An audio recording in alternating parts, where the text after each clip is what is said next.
ఇటు ప్రయాణికులు గాఢ నిద్రలో ఉండగా ఈ ప్రమాదం చోటు చేసుకున్నట్టు తెలుస్తుంది. ఇటు హైదరాబాద్ నుంచి విజయవాడ వెళ్తున్న వరుణ్ ట్రావెల్స్కి సంబంధించిన బస్సులో ఒక్కసారిగా మంటలు చెలరేగాయి.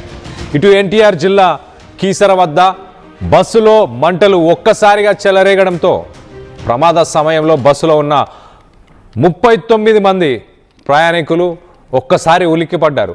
వెంటనే ప్రయాణికులను కిందకి దించేశాడు బస్సు డ్రైవర్. మంటలను అదుపు చేసేందుకు ఇటు ఫైర్ సిబ్బంది ఒక్కసారిగా అక్కడ చేరుకొని ఆ మంటలను అదుపు చేసే ప్రయత్నంలో నిమగ్నమయ్యారు. పెను ప్రమాదం తప్పినట్టు కూడా తెలుస్తుంది. సో మొత్తం మీద ఇటు వరుణ్ ట్రావెల్స్కి సంబంధించిన ఈ బస్సు మన విజువల్స్లో చూస్తున్నాం. You're watching highly disturbing visuals. Viewers description is highly advised. ఇటు బస్సుకు సంబంధించిన విజువల్స్ మనం చూడొచ్చు. బస్సు పూర్తిగా దగ్ధమైపోయింది. హైవే పైననే, హైవేకి ఒక పక్కగా ఆగింది. మొత్తానికైతే అటుగా వెళ్తున్న వేరే బస్సులకు కానీ మిగతా దేనికి కూడా ప్రమాదం జరగలేదు. అదృష్టవశాత్తు బస్సులో ఉన్న 39 మంది గాఢ నిద్రలో ఉన్నారు. ప్రమాద సమయంలో ఎవరికి ఏం తెలియలేదు. లాస్ట్లో వెనకాల కూర్చున్న కొంతమంది ప్యాసింజర్స్ మాత్రం పొగలొస్తున్నాయి, మంటలొస్తున్నాయి అని ఒక్కసారి ఉలికిపడ్డారు.